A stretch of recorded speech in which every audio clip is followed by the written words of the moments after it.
You know, some people age like a fine wine, and some people age like a can of special brew left on a hot windowsill.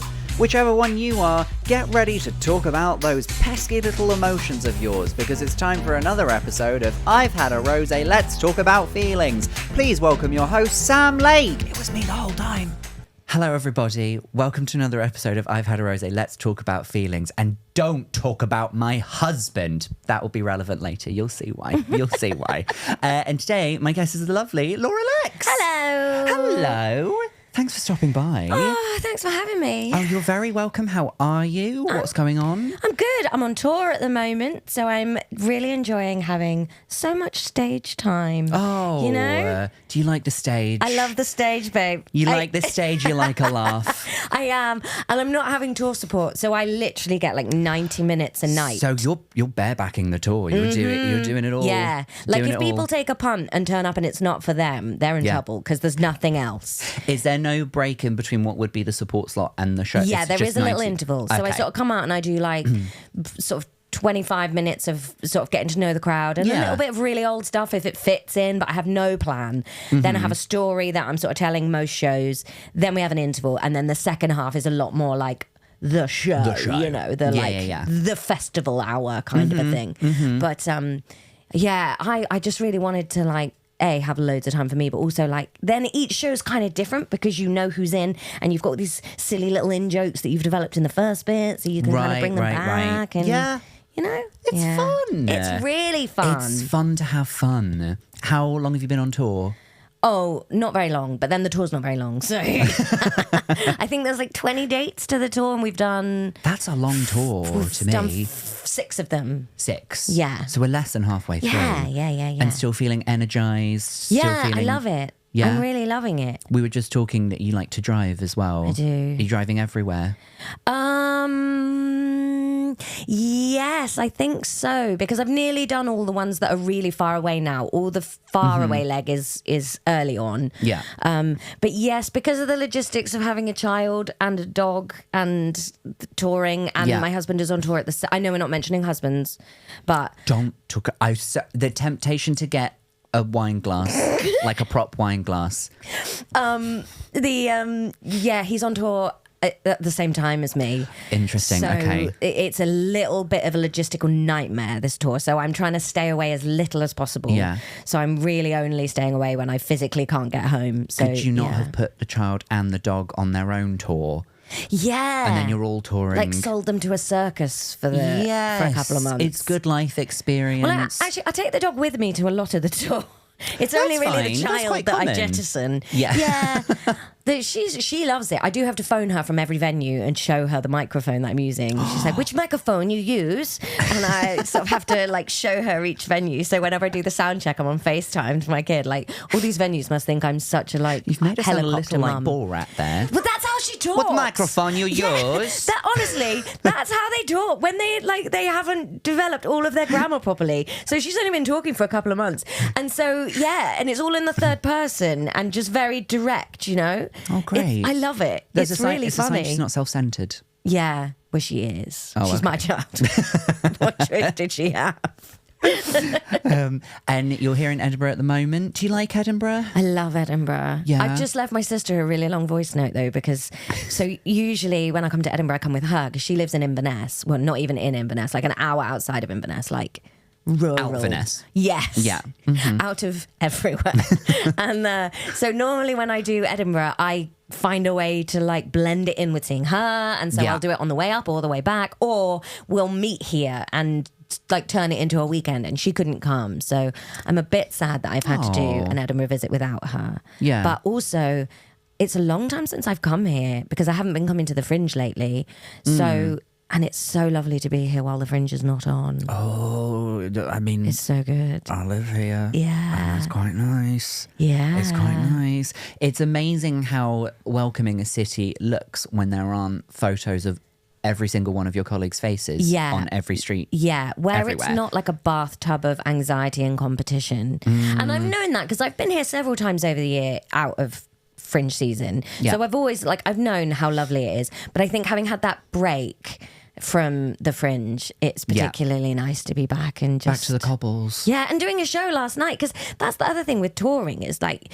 you know, we knew where the tour would sell well, but then you can't only do shows that you know are going to sell out because you play there a lot. You have to put some in places that you don't gig so often. Yeah. So there are a few where we've gone like Newcastle the other night. I haven't gigged I've only ever gigged once in Newcastle in my entire career. Really? Just the once? Really, just one time. A charity gig for Rob Deering at the Stand for Parkinson's UK years and years and years ago. Yeah. So we banged a tour date in there, and you have no idea if there's anybody in the vicinity that has even the remotest interest in coming to see you. And it did feel a little bit like that with Edinburgh, because I haven't done a weekend here for years. So it was like, I know that I'd get a Fringe audience, but that's not actually Edinburgh people, is it? That's a bit of everything. That's a bit of whatever. It's a milk tray of people. So it was very lovely. And because it's a small tour, like having to go, this is my only Scottish date. So like last night, there were loads of people that are coming from Glasgow to come and see the show. And you get this... All the way from Glasgow. But I think that's really exciting that someone would be so interested in seeing you that they'd like get a train to another city and get a hotel, you know? And you're like there were people there last night that her partner had surprised her. And it was like a surprise thing to come and see it. And you're like, oh my God, I'm somebody's surprise. Yeah, I love that. I've had people say, oh, I've bought tickets to your show for my brother or my dad as like a birthday present for them. I'd be like... Doesn't it just make you feel so happy? Like, because you think like, oh, you've got the night where you see them having a nice time.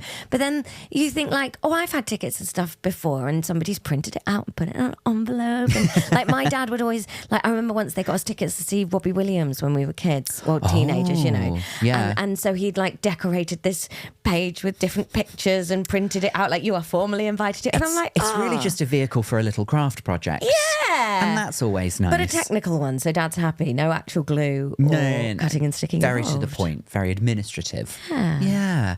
Well, thank you for being here, and I hope we're settling you in. To settle you in further, we've got a beverage for you, which is this. So it's a passionfruit martini. Now, pourquoi? Why do you like a passionfruit martini? So... short answer. Yes. They are available at most train stations. Yeah. And so I live in Brighton. I commute into London quite a lot. Sometimes is it the M&S in the train station? It's the M&S in the train station. And it's like, it used to be £3 for £7. I think they've gone up a little bit now. Okay. But even still, you're like £2.50 for a double vodka drink. Yeah. I'm okay with that. Yeah. And so they're like an acceptable public drink that you can have. They're so sugary and delicious. Yes. And so I started to have the odd one on trains here and there. And then some friends of mine live very near Brighton Station. And so when I was going to their house one time, I popped into the little M&S to get a bottle of wine or something. And I went, wait, I could drink these not on a train. Yes, you could. And so I did. And now I get them and just have them in the fridge at home. And you ever just had one of those? ready to go. Yeah. Do you know those sorts of things where because you've only had it in a very specific way, it didn't occur to you that you could have it any other way? Yeah. Yes. So then I was just like, I just think they're delicious. There's something about having an Aperol Spritz in my own home that feels wrong. Yeah. Because to me... like you should put a hat on to drink it. I should be in the sun. I should be in my swimming trunks. Yeah. But I can't because it's 9 degrees. But it feels weird to have an Aperol Spritz in my home, but we totally can. Yeah, yeah. But it feels like it should be a holiday drink. Yes. Same reason I won't drink Fanta Lemon. I won't have a Fanta Lemon. I'll have a Fanta Limon when I'm in Europe. But I agree. But not at home. Yeah, Orangina. No. I'm not drinking Orangina outside of... It's got to be in the little rough bottle, and it has to have been handed to me as I drove off a ferry. Yes. That's the only way I'm drinking it. Only way you have it, yes. Yeah. And when you, because I can literally picture the aisle in the M&S with all of the cans in it. Have you sampled all of the little tinnies? And this has just risen to the top of the ranks? No, I think, where did I have one? I had one out and about, and I remember getting served it. At a bar, and you know because when you just get served a porn star martini, it's got a little shot of prosecco, and I was like, had no idea what to do with that. Like, am I supposed to shot that? Does it go weird, in the drink? Isn't it? Yeah, it's not nice to shot prosecco. That's horrible. No, and it also doesn't do anything. It's not a shot. No, I'd have a long drink of prosecco. Yeah, exactly. Not a shot. No, so I think, but I knew I had liked it, but I was a bit confused by that. Yeah. So I think the other tinnies they do are kind of interesting, but I do like a fizz. a fizz. So I'm not that interested in the like still ones. I quite like a G&T, but I like it with a bit of elderflower in it. Oh, I've got quite a it's sweet M&S, tooth. so that's kind of posh, isn't it? Yeah. A little bit of elderflower. When it comes to, I can't do an Aperol Spritz. It's a bit bitter for me. I've got like... I think, yeah, I've got sweet mouth. I do have a sweet mouth. You do. But I do think Aperol Spritzes, they used to taste bitter to me. But I think it's that thing where if you have enough of them, your palate adapts. Yeah, okay. And then at some point you'll be like, do you know what I'm actually craving? I'm craving a little bit of the bitterness. Yeah. But then the thing is, so a passionfruit martini, I would never think to make one myself. No, but an loads Aperol of effort. Spritz I know how to make. Yeah. Because it's essentially just part this, part this, part that. Well, I think that's the thing with the tins, because I'd love to be the sort of person that had like a sexy bar in the corner of the dining room. Of course. I'd love to have a dining room. And Just a table. it'd be so good. And I've sort of tried to create a little bit of that in our like living room. But I'm not going to mix stuff. I'm not going to shake things. I've never got any ice. I also have a 2-year-old, so we can't have nice surfaces because anything that's out of her reach, gotta be wipeable. You have to be able to, like, you've just dumped stuff there to stop her touching it. Yeah. So we don't have nice surfaces at the moment. Right. So the fact that it just comes in a tin and it's just ready to go. It's convenient. Yeah. So when you drink one, does it make you feel like you're on a train, or what does it, when you're having a little sip, are you taken anywhere? I'm taken to a peaceful place. Ooh. But here's the thing, because I don't know if you have this doing this job, not just podcasting, but gigging. Yeah. I don't drink very much because I don't drink really when I'm working, because I'm usually driving somewhere home or whatever. Right. And when I get in from a gig, I generally need to go to bed because I've got to get up again, in the morning. And on nights off, I might have a little drink, but I don't like to drink loads. So having it just one can, you're like, oh, it's a one and done. It's a little treat, Yeah, but you haven't opened a bottle of wine that you've then got to go, oh, I've either got to waste that or finish the whole thing in a week. Yeah. It's that kind of I've just discovered wine in a can. And no, you can get some really good ones. So my brother-in-law runs a wine shop. Oh, really? So I now drink like quality wine, but in a can. So I can But it's in a can and that's fine. Yeah. Interesting. But it's just as good as bottled wine. Okay. But it's just, you can just open one and have a glass of wine on a weeknight and then not think about, That's revolutionary. oh, I now need to have 10 risottos to use up that wine that I opened 2 weeks ago. I tell you what, we don't drink a lot either. If I've got a night off, I probably won't drink. If I want a treat, I'll have like a entire birthday cake or something. Yeah. Like normal. Yeah. But last night, Crisps. yes. Yeah, squares. Walker's squares. Yeah, Walker's salt and squares. vinegar. Salt and vinegar or cheese and onion. Oh. Yeah, I'll have ready salted if I've got something to dip them in. Yeah, okay. Yeah, and those are the only 3 flavours they come in. And that's it. End of list. But last night I made an absolutely massive lasagna and I needed a red wine to put into the meat sauce. And I was like, I'm going to have to go buy some. We have like so many bottles of red wine just like lying around because you get given them when people come over. Yeah. And then you don't. But they're don't too drink fancy them. to drink, aren't they?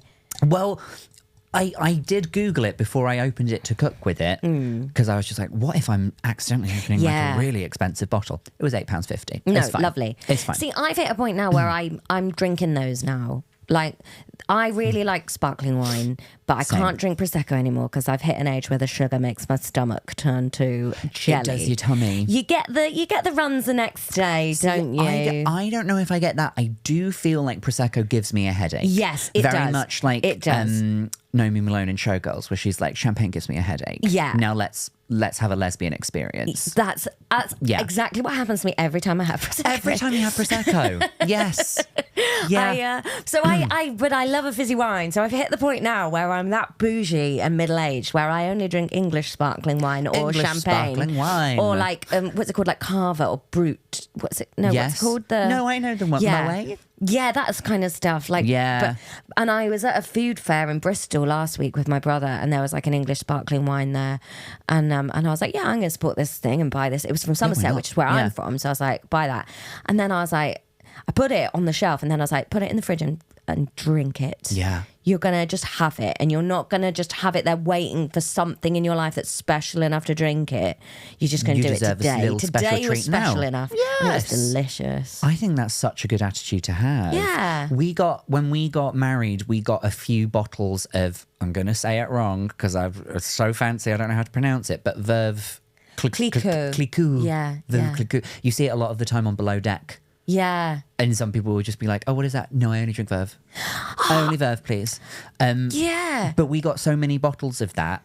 And I think we opened one on the wedding day and had it after the ceremony. And then the other ones, we sort of waited until it was like a birthday or something. We could have just drunk them. Yeah. We could have just drunk them. We got like had 3. it any time. Just put a crazy straw in them. Yeah. Just had anything. I think the backstory to that champagne is really interesting. That's like dinged a bell in my head that like Madame Clicquot, I think it was this brand, she like got all the champagne ready to like celebrate Napoleon or something when he won his battle or some kind of revolution type thing. And then when he didn't, she was the first person to get the champagne to the court to celebrate the fact that the royals had won or something. Oh, and so that's how it really? became the fancy champagne, was that like loads of other bits had got ruined somewhere. I'm massacring this story, but if like just nerdy like niche, Napoleon. yeah.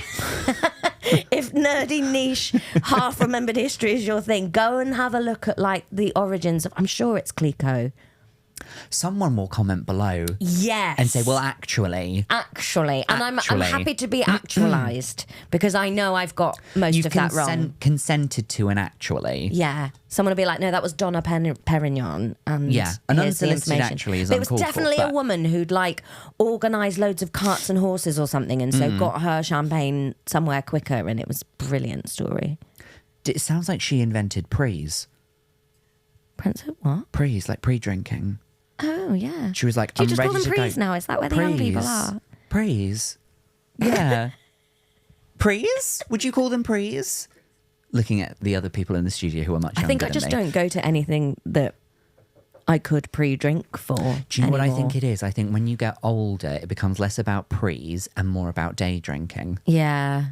So that then- you can go to bed at 9 o'clock. Yes. Yeah. Because you deal with the hangover during the day, and then when you wake love up the next that. day, you're fine. I love being aware of when I'm sleeping through a hangover. Do you ever have that? We have quite a bad night's sleep, but then when you wake up, you feel amazing. Like you've got through it. Yeah, like normally I feel like that after weddings, because here's my thing with weddings. I stop drinking once the free wine runs out. So Right. that is always my mission. Get on it as early as possible, as much fizz as you can garner, Yeah. table wine, Put then the work in stop, early. Reap the and then benefits just let later. that run its way out. Yeah. So I always sleep terribly, but by the time I wake up the next morning, I'm good. Sometimes I wake up from a night of drinking and then feel fine, and then just weirdly feel guilty that I got away with it. Yeah. And be like, oh my God, am I like a big horse? You could give me ketamine and I'd be fine. Just a big old horse.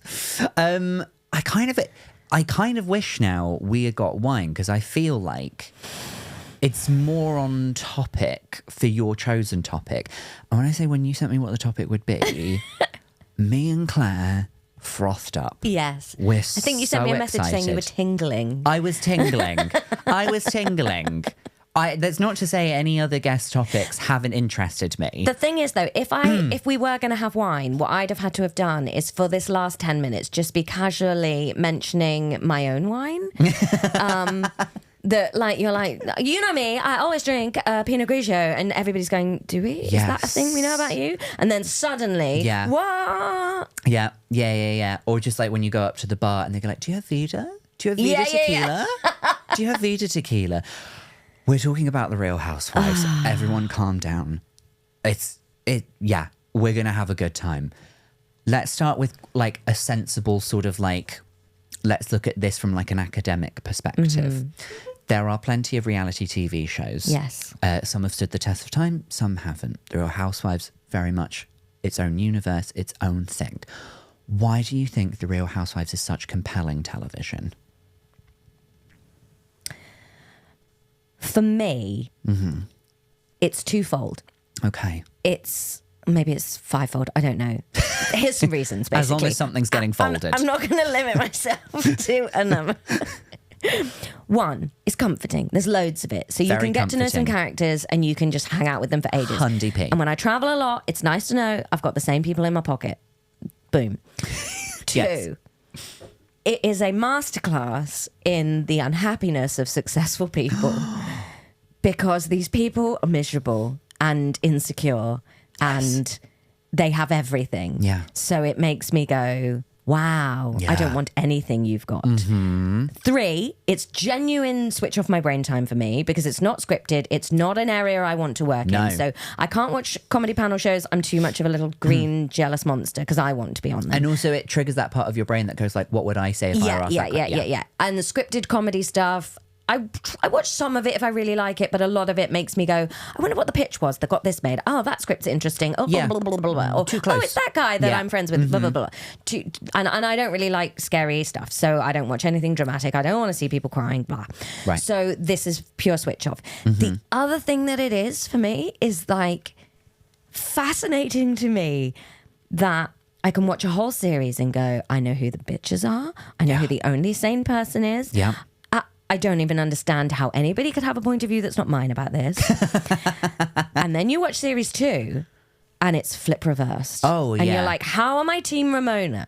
How has Hard this happened? pivots. And it just makes me go, the editing is Machiavellian Yeah. in the way these people don't change, but your perception of them changes every time. And it just makes me go, don't trust anything you see No. anywhere. No. I do think the Real Housewives, for the most part, is just a platform for them to, as you were saying, sell whatever products it is. Yeah. They go on there genuinely because they have a business and they want people to know about the business. Yeah. 9 times out of 10, that's why they're there. Kyle wants people to know about like Mauricio's agency selling houses. Bethany had Skinny Girl and so on and so forth. But she sold it for $100 million and she's like a super businesswoman and it's really ugly packaging. Yeah. All of the Skinny Girl stuff. That's the thing, though. When you watch the early series, because Bethany's not been there for quite a number of series now, has she? So she's been off now. She had a few years out She actually doesn't- where she had a spin-off. doesn't she run a union now, though, for people who have been... We were going to get up. But yes, she tried to start the reality reckoning. Yes. That's what everyone's calling it, the reckoning. Because you had Bethany saying, like, they manipulated stuff. I think it's when she found out, because she had her podcast where she would rewatch the Real Housewives and then Right. she'd have some of the previous housewives on. So she had Jill Zarin on. Jill Zarin. And then on that podcast, she said to Bethany, when her husband died and the cameras were there and they got the moment of like Jill and Bethany sort of reconciling after all those years after they had a feud, she was just like, I never signed anything that said that cameras could be there. I didn't know they were going to be there. It was just, it was at my husband's funeral. So I was just like,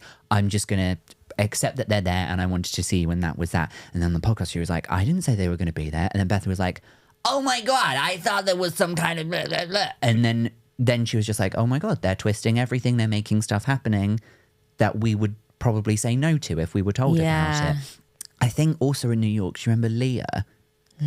She was something. The one with the clothing line. She did have a clothing. Well, she Yes. still does, I imagine. And like the first like getaway they had, it was the one where there was like a vibrator in the chicken, and then she runs around the pool. And she started drinking even though she'd been sober for a long Yes, time. and she said the producers encouraged her to break her sobriety. Very toxic. Incredibly toxic. And I think that like I quite often feel quite guilty for watching it because I don't think it's good to support this industry. But then I think, oh well. I've just, you know, when you hit a point where you go, I try really hard. I don't eat meat. I like do a lot of things that try to be really ethical. Yeah. And this is my vice. This is my bad thing that I've found. I'm sorry, You have to everyone. have a little vice. Yeah. Yeah. Yeah, I can't think of how you make reality TV like ethically. Someone is, if it's reality TV, someone is not going to be happy with how they're portrayed. Yeah, because the thing about these people is that no matter how you portray them, their own perception of themselves is so mad Yes. that you cannot portray who they think they are because they aren't it. Like, do you know what I mean? Yeah.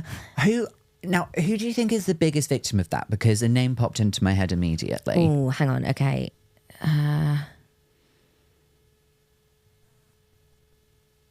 The biggest victim in terms of like they have the wrong perception of themselves. Who has the most off the mark perception of themselves? Probably Ramona from NYC, surely. It's Ramona. She made me understand Donald Trump. Oh yeah. Because he seemed so baffling to me. Like, how could anybody listen to him talking and not be like, ugh?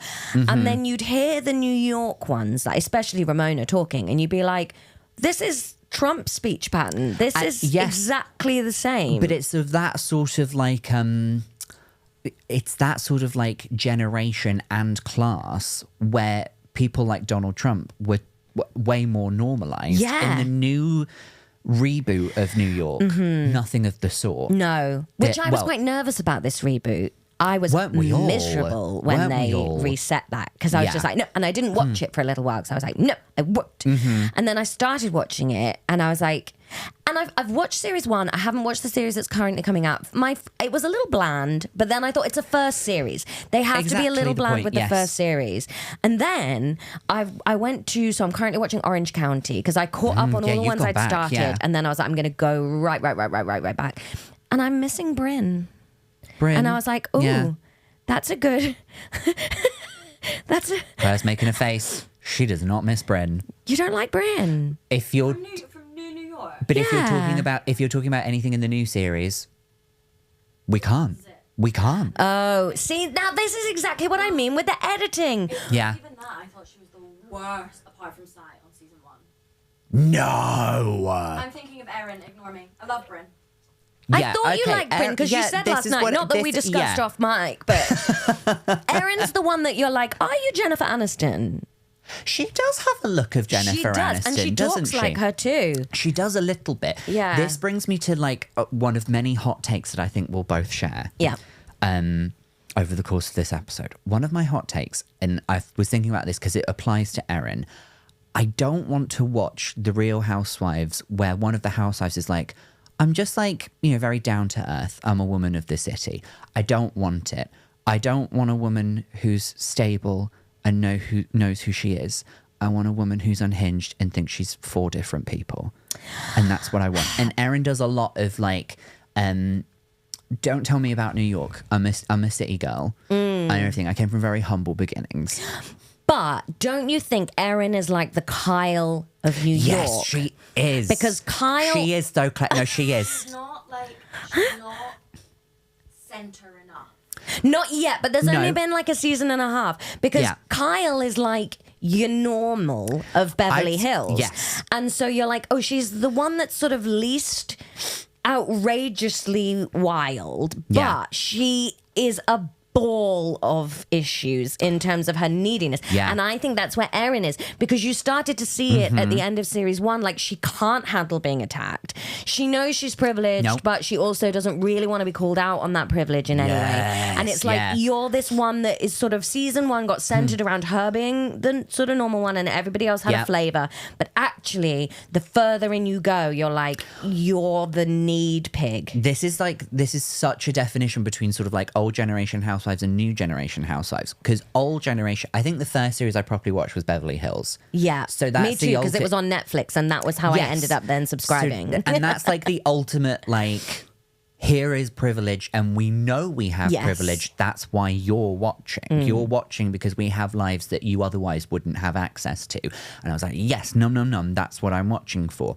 And then in the reboot of New York, they are all privileged. They're all doing very well for themselves. But there was this thing where they were constantly having sort of like a, I don't know what you call it, like a who's got the least privilege. They were constantly having conversations and competitions about who came from like the most humble beginnings. Because Sai was very much like, hey, I had it rough as a kid and now look at me now. And if she just left it at that, I'd be like, yeah, great. But then when anybody else mentioned, hey, I went through this hard thing, she'd be like, yeah, but what about what I went through? So when she was like to Jessel, who, God bless you, Jessel, I think you were fine.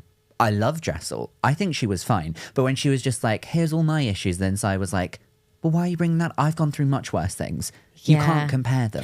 You can't compare them. That whole thing there, it was like, I did feel bad for Jessel because Sai is one of those people, or she came across as one of those people where it's like, oh, you just don't like Jessel. And you can't just say you don't like it. You have to kind of come up with a reason. But actually, she hasn't done anything really that wrong. No. And it was like, why are you comparing? You're like, because that's how conversation works. Yeah. Somebody says something and then you say... And then you bring something else up to try and relate. Like, and so it did feel a little bit like, fair enough, you don't have to like everybody, but you can't really blame this on poor Jess. Like, but then, Sai seems like the sort of person where I would really want her to like me. Do you know think? Someone that withholds, so it would make me go, love me. I wouldn't be able to stand how secure she is in herself. That's such a good point, though, because I would think the Sai I know from the show, I'd be like, well, no, I don't want to sort of be friends with her. But then off the show, maybe I would, because your perception of someone in real life would be completely different without all of the Machiavellian editing that's happening on the show. Watching it, oh yeah, from a distance, but knowing what I'm like and like I need to be a Kyle or an Erin. Like I have to be loved by everybody. I can't have people mad at me. I'm not a Sai at all. So I think I'd become like a little parasitic fish following little Sai around, being like, no, love me. But the Kyles and the Erins, like, I do feel like with Kyle, there are a lot of seasons where the whole season could just be about what's going on with her, but it never is. But you need Kyle there because she somehow connects all of the other women together. Yeah. She's the one who got the original cast together. She even got Camille in, even though... Lisa bloody Barlow. Oh my God, I love that. Oh God. I need... Salt Lake City is probably... So Salt Lake City. Yeah. So I'd watched... What had I watched at this point? Beverly Hills. Yeah. And a lot of New York. Right. And then I was round at my friend's house and we were like, should we pick one to start together? So we Googled, like, what are the top 10 franchises or whatever? And it was something like, it was like Miami, Potomac. Yeah, apparently Miami's good now that it's had a revamp and people are saying, like, oh, that's actually one of the best ones now. Potomac came up, I think, and Salt Lake City. And we were like, hey, who doesn't love a documentary about a Mormon? Sorry, a person of the latter day, Christ, Jesus, Day Saints or whatever it's called. Yeah. This has gone right to my head.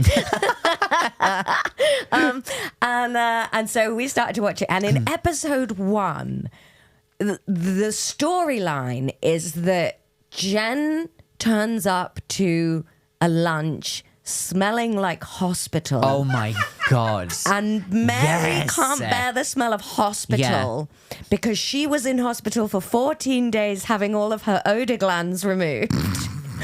But Jen is furious because she was in hospital getting her aunt's legs amputated. And so that's the main storyline. And they just gloss over the fact that Mary is married to her grandfather. And we it's simply like don't talk about covered. that enough. It's not really gone into. No. And we were just like jaws on the floor, like, what is happening? Yeah. And we were hooked. And this is just in the first series. It's in the first episode. It's in the first series. I did exactly what you did. I tried to get my friend into Salt Lake City. I watched the first couple of episodes and I was like, you're going to love it. I'll sit and watch them with you. I'd love to rewatch. And she remembered at some point with the whole hospital thing. And so the person who was in the hospital goes around to Jen's house. This is in season 2, I think. And my friend was asking me, oh, I remember them talking about her and like she was unwell, wasn't she? What was it? She had an ear infection. And I went, no, she had both her legs amputated. It's slightly more serious. Which isn't funny because it is somebody's real medical history. Somebody's real medical history. But when it's a plot line of something you're watching with a glass of wine and you're like, hang on, you had all your odor glands removed? I don't think that's a thing. We'll come back to that. Yeah. She was having both legs and it's very cartoonish.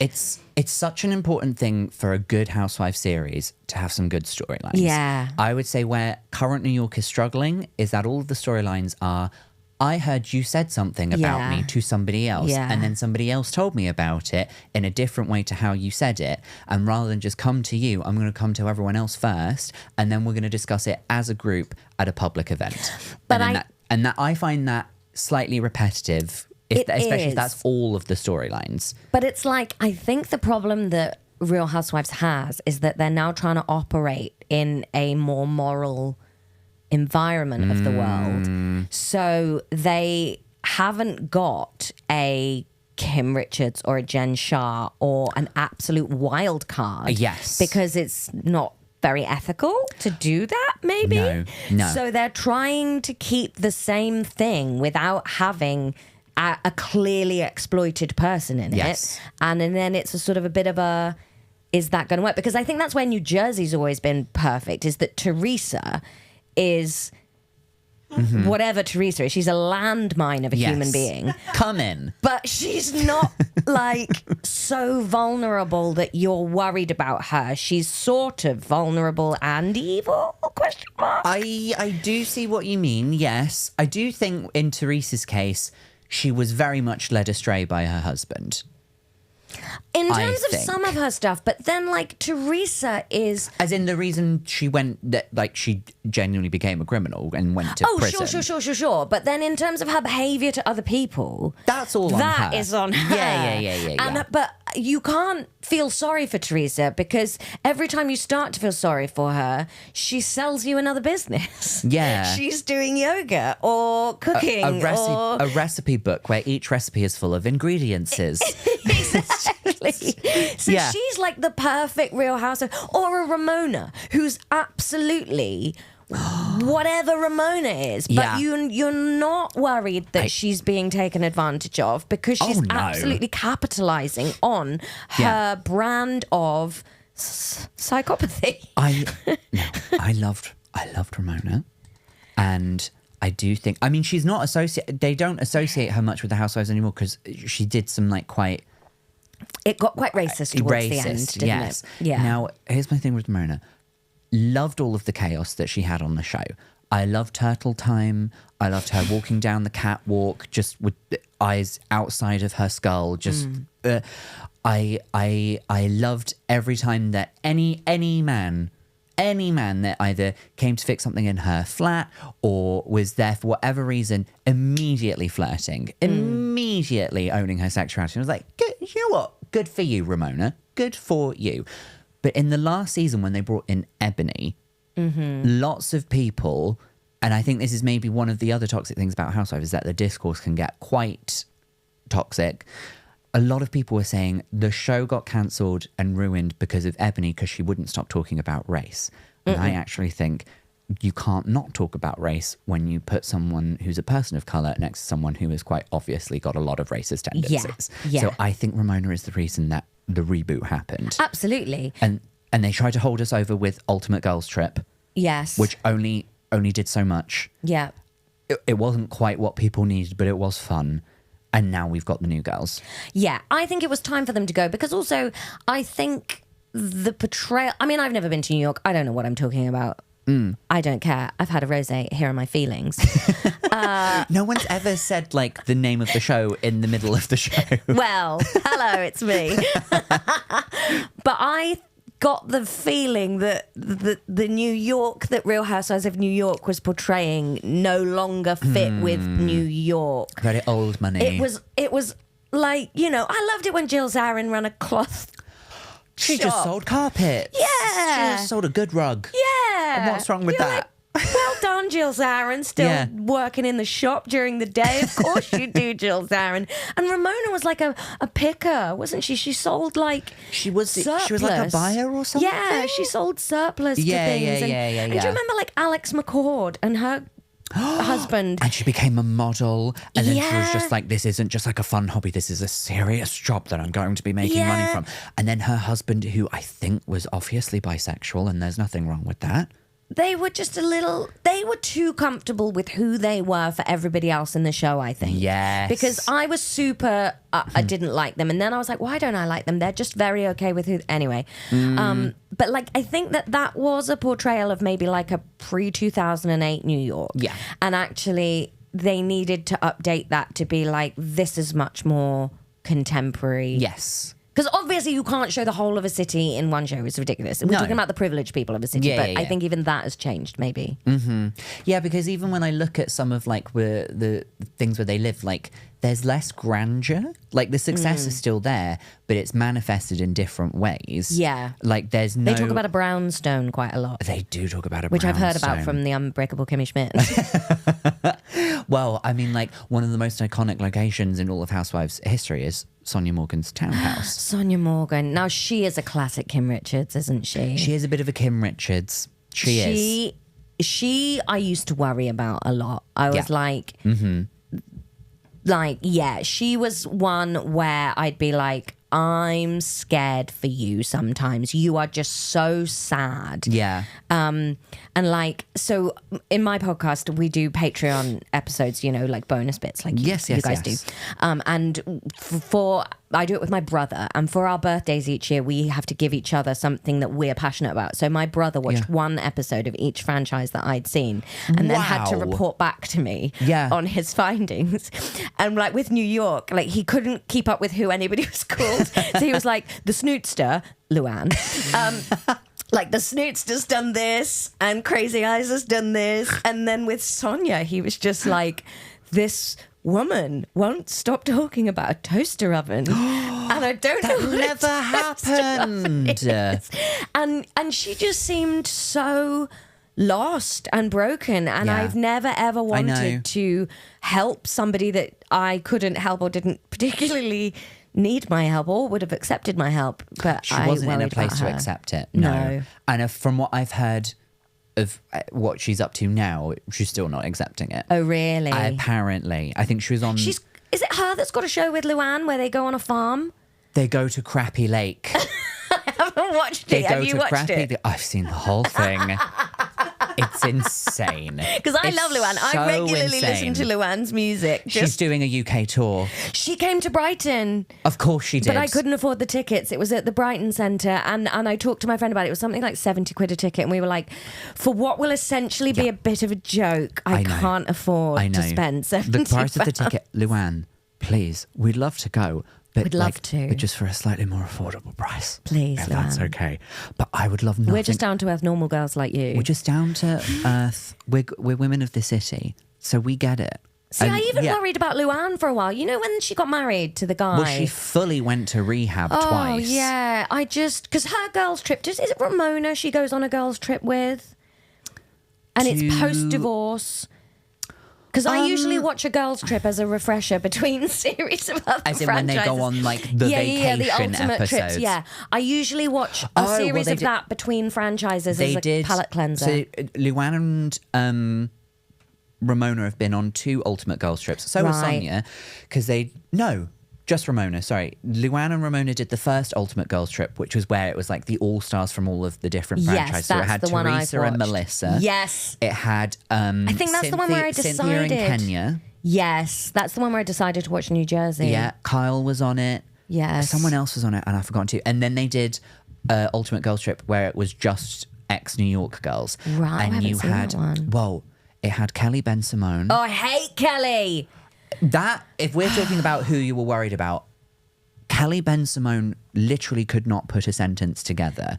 Kelly Ben Simone just triggered all of my "you are everybody that's ever been mean to me in my life" vibes. Yes. Like I've never been bullied, but of the people that have always just hated me and needed to put me down or been horrible, she just felt like all of them. She made all of my skin stand on edge. There were 2 girls on the bus the other day. Me and my husband were coming into town on the bus. There were 2 girls sat in front of us and they used the expression, it's like when the worst person you know goes to therapy and they come back from therapy and say something like, do you know what? I've learned that it's okay for me to be a little bit selfish. Yes. That's Kelly Ben Simone. That's Kelly Ben Simone. In Ultimate Girls Trip, she seems to have sort of like become a little bit more coherent. Okay. But sometimes you just watch her and go like, why? Yeah. Why are you saying that's completely disconnected from the last sentence you said? What's going on? And she felt like, because there's some, like, you know, there's some of them in there, like Carol Radziwill. I love her. Yeah. Jenna Lyons in The Current New York. Love Jenna. Love her. Kyle, I think I could hang out with. I'm like, I just feel an affection. I think on a night out she'd be fun. Erica Jane, I'm like, Oh, I love you. I think you are been on a absolutely journey with master Erica. manipulator. I have been on a journey with Erica. 100%. I don't believe most of what she says. No. But I still think I like a kernel of something in her. Like, who's in New Jersey? Like, the cousins. Teresa and Melissa's cousins. What was... Are they twins? New Jersey's the one I know the least. They were sisters. They left a few seasons ago. I can't remember what they're called. I was like, yeah, I could get on with you guys. Like, every now and again, and especially like Carol and Jenna, you're like, they're really interesting kind of types. But then with the Kellys, would you stay for 3 nights at Dorinda's Bluestone Manor? I would. Me too. I reckon I could cope with Dorinda. Yeah. She seemed somebody that was like, depending on which point you'd caught her in her life, you'd have seen a very different side of her. I think the show was getting to. I think she seems like quite a stable person, but the show was making her. How could it not, though? Yeah. Because, like, even just doing this, you know, you put stuff out on the internet and you get a certain amount of blowback. And it's nothing compared to them. And like, this is really interesting. So with Orange County, which I'm currently watching. Yes. So the original series, I think it was a reaction to Desperate Housewives. That's why Real Housewives started, wasn't it? It was like, these are the Real Housewives. So they live in this gated community. And I'm on season 2. It's very, very different. There's big gaps between episodes, like months will go by and it's like, oh, this has changed, this has changed. Yeah. It's much more like a fly on the wall documentary. But they do a reunion at the end of season 1. Right. But it's not like a sit down. Andy Cohen's not there. I don't think he's involved yet. Interesting. Like, it's just they watch it back and they kind of all chat about stuff. Yeah. And in that, it's really funny. They go like, oh, I get like 10 emails a day saying blah, blah, blah. And it's like, what? You're getting emails. And when it's like 10 to 15 emails a day they're getting. And you think, you compare that now to thousands of Instagram comments of people. Because it's so much easier to get hold of them. Yeah, which is where I feel less guilty about watching it, is where I'm like, oh, of course I sit there judging, but I don't put that judgment onto them or on that. I understand it's like WWE wrestling. it's for my entertainment and everybody has consented to a degree. But I'm not gonna then comment, you mean slut. I'm gonna go, oh, I didn't enjoy that, but I can't wait till next episode where they edit something else. I'll say it at my TV. I'm not gonna say it to your face. Got some manners on me. How could that not get to you when you're insecure enough that you seek people's approval in the way that we do or somebody on reality TV does? Of course those comments are gonna get under your skin. I think so. And then I think you get the series where stuff that happens in, quote, real life then influences what happens on the show. Like when Erica Jane, fully in the middle of a multi-million-dollar lawsuit involving her ex-husband, and then her son went over and he crashed the car and Tom's house was broken into last night and all of that stuff. So that obviously has a huge impact on the show. Last season of Beverly Hills, where Kyle, like, we knew that she was separating from her husband. But it didn't happen in the show until the very end. But you knew that was going to happen. In Salt Lake City with Jen Shah, and like you saw all the stuff about her going to prison, and you're just like, oh, well, they got it on cameras because it happened while she was filming the show. So there's stuff that happens in real life, and then I think it changes how they will react. Now sometimes they talk a bit too much in sound bites for my liking. Yeah.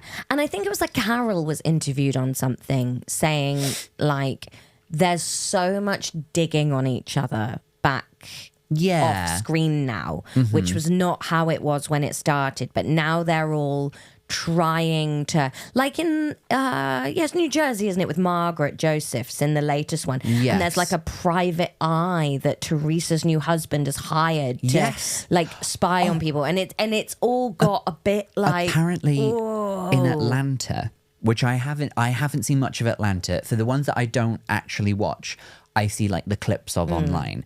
Apparently Kenya went to such an extreme to try and get some dirt on one of her fellow castmates, one of the new ones who I think is coming up in whatever the new season will be. She like posted an event or something, or was at an event, and she'd found like naked pictures or like explicit pictures of this person and had them hung up around the venue and did like a reveal. And she must have thought, because of everything that she's known from Real Housewives, she must have thought, this is going to be such a good like moment. I'm going to get memes. I'm going to get so many more fans. And she realised like, oh, you've actually just massively overstepped a line there of like what people will accept as like acceptable behaviour on the Real Housewives. You can't just like revenge porn someone on camera. No. So I do think it like, if there isn't someone there to sort of like pull them back from the edge and be like, hang on, you shouldn't do that. Like when they like, I guess it's like, it's perception drift, isn't it? Like you've seen this like with people with plastic surgery, like how do you end up looking so manipulated? And it's because of perception drift. So you need more and more.